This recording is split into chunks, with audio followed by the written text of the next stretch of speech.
Oke, tujuan kali ini yaitu ke Pelabuhan Berlian, yaitu untuk melakukan visit rutin. Karena saya sedang melakukan magang di salah satu perusahaan shipping di Indonesia, yaitu di PT Meratus, saya diajak oleh superintenden saya.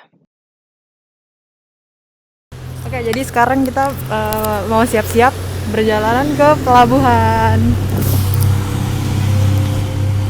Oke, Pelabuhan Berlian sendiri terletak di Jalan Perak Barat nomor 379 Surabaya, Utara, Jawa Timur, Indonesia. Nah, kalau perjalanan dimulai dari ITS, estimasi jarak tempuh perjalanan yaitu sekitar 17,3 km dengan menghabiskan waktu 50 menit. Kebetulan karena saya berangkat dari kantor PT Meratus, saya hanya menghabiskan waktu lebih kurang 15 menit dengan jarak tempuh 2,3 km ke pelabuhan. Nah, ini merupakan situasi dan lingkungan yang ada di Pelabuhan Berlian ya teman-teman. Sebenarnya di sini tuh ramai banget dan banyak truk, jadi harus hati-hati apalagi kalau misalnya pakai motor. Oke, ini merupakan laporan kondisi kapal. Sebelumnya kan udah di-mention ya kalau kali ini kunjungan ke kapal itu untuk visit rutin. Jadi ini merupakan laporan-laporan dari kondisi kapal. Isinya yaitu tentang laporan-laporan contoh seperti laporan hull kapal, dek kapal, maupun mesineri-mesineri yang ada di kapal tersebut. Baik, kita udah nyampe di gate pelabuhan Berlian. Nah, sayangnya mobil tuh tidak bisa masuk ke dalam ya, jadi harus diparkir di luar. Padahal posisi kapal sedang bersandar itu lagi ada di ujung. Akhirnya kami ini memutuskan untuk jalan ke dalam.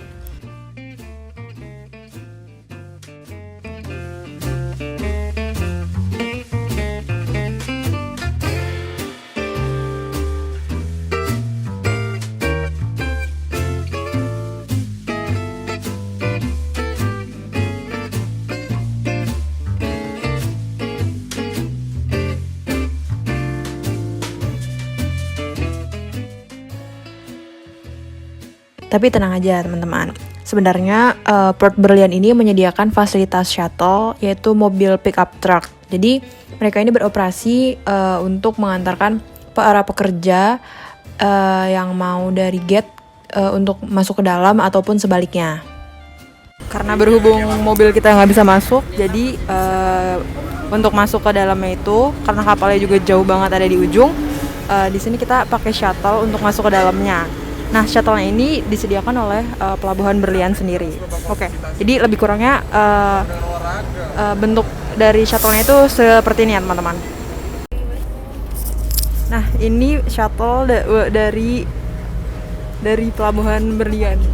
Oke teman-teman, jadi karena menunggu supir shuttle-nya itu lama banget, akhirnya kita memutuskan untuk jalan masuk ke dalam kapal Meratus Manado ini. Perjalanannya ini lebih kurang jaraknya itu 1 kilometeran. Jadi emang benar-benar masuk ke dalam banget.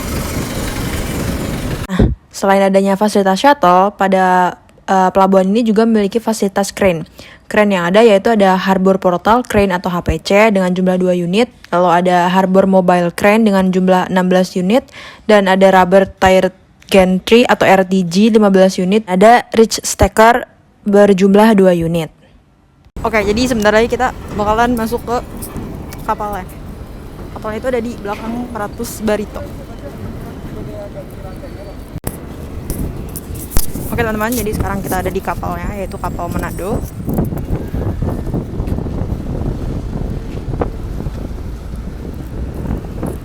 Oke, kapalnya lagi.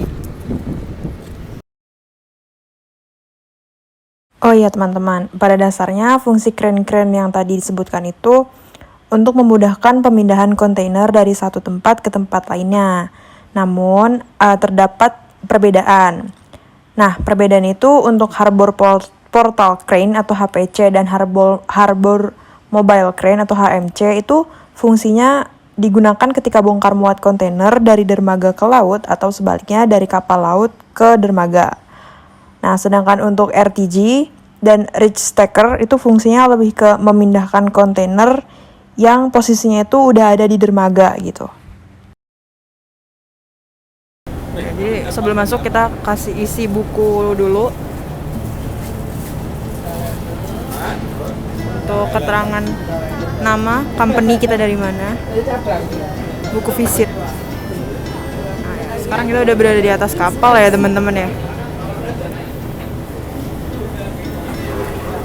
Nah, ini kondisinya jenis kapalnya.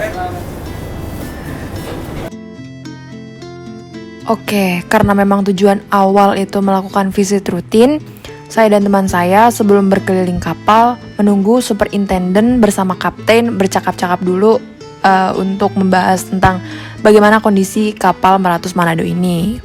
Sambil menunggu superintendent dan kapten berbicara ya tentang kapal Meratus Manado ini, mending kita membahas tentang spesifikasi kapal Meratus Manado ini terlebih dahulu. Nah, oke. Jadi, nama kapal ini yaitu MV Meratus Manado dengan nomor IMO 9154830. Nah, teman-teman tahu nggak sih nomor IMO itu apa? Jadi, nomor IMO itu adalah sistem penomoran yang dibuat oleh Organisasi Maritim Indonesia atau IMO sebagai pengidentifikasian khusus yang wajib dimiliki kapal baik dalam pelayaran nasional maupun internasional. Penerapan pemakaian nomor IMO ini ditujukan untuk meningkatkan keselamatan maritim dan pencegahan polusi serta memfasilitasi pencegahan kecurangan dalam dunia maritim. Biasanya nomor IMO ini dipasang di anjungan kapal ataupun di dekat lambung kapal gitu. Oke, untuk spesifikasi kapalnya sendiri yaitu panjang keseluruhan atau length overall itu sepanjang 144,83 meter dengan LBP atau length between perpendicular itu sepanjang 134,25 meter dengan breadth 22,4 meter dan dengan depth 11 meter dan height 40,2 meter.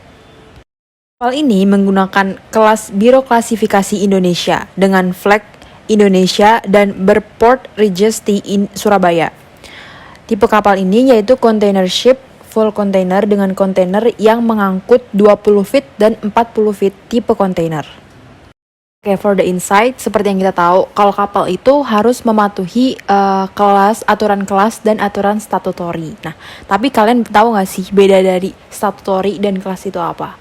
Jadi, kalau badan klasifikasi kapal itu memiliki peran penting dalam rules administrasi, statutory service, research and development, dan technical advisory service. Badan klasifikasi ini harus membuat suatu standar, petunjuk, dan peraturan untuk perencanaan konstruksi survei untuk kapal. Dasar penilaian klasifikasi suatu kapal sendiri terdiri dari yang pertama ada ILLC, lalu kedua SOLAS, IMO, ILO atau ILO, lalu MARPOL. Sedangkan untuk statutory merupakan aturan yang mengatur semua keselamatan kerja dan keselamatan pelayaran serta mencegah terjadinya kerugian.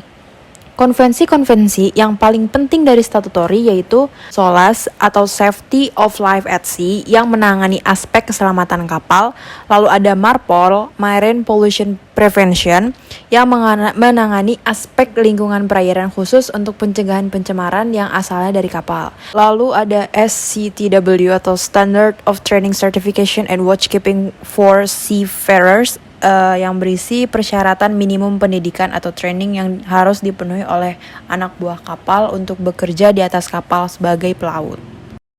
Oke, jadi owner dari kapal tersebut yaitu PT Mitra Buana Line.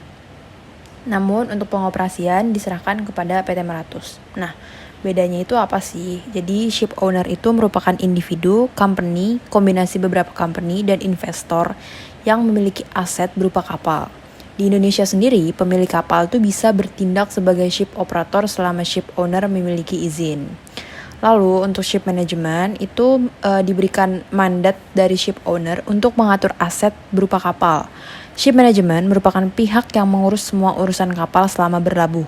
Hal-hal yang menjadi tanggung jawab ship management yaitu meliputi pengisian makanan untuk konsumsi awak kapal, memproses dokumen kepabeanan, dan masih banyak lagi. Lalu ada ship operator. Ship operator ini yang pasti bertugas dalam pengoperatoran kapal. Maksudnya mengoperasikan kapal. Nah, mulai dari penataan muatan pada dek dan rute, operator kapal mempunyai tugas mengelola manajemen operasional kapal, kebijakan dokumen klasifikasi, dan manajemen pemeliharaan kapal. Untuk kapal kontainer sendiri sebenarnya bisa dibagi menjadi dua, yaitu yang pertama ada deck ship seperti pada gambar, lalu yang kedua yaitu ada conventional ship. Perbedaannya yaitu jika pada deck ship itu tidak terdapat hatch cover. Nah, untuk conventional ship terdapat hatch cover.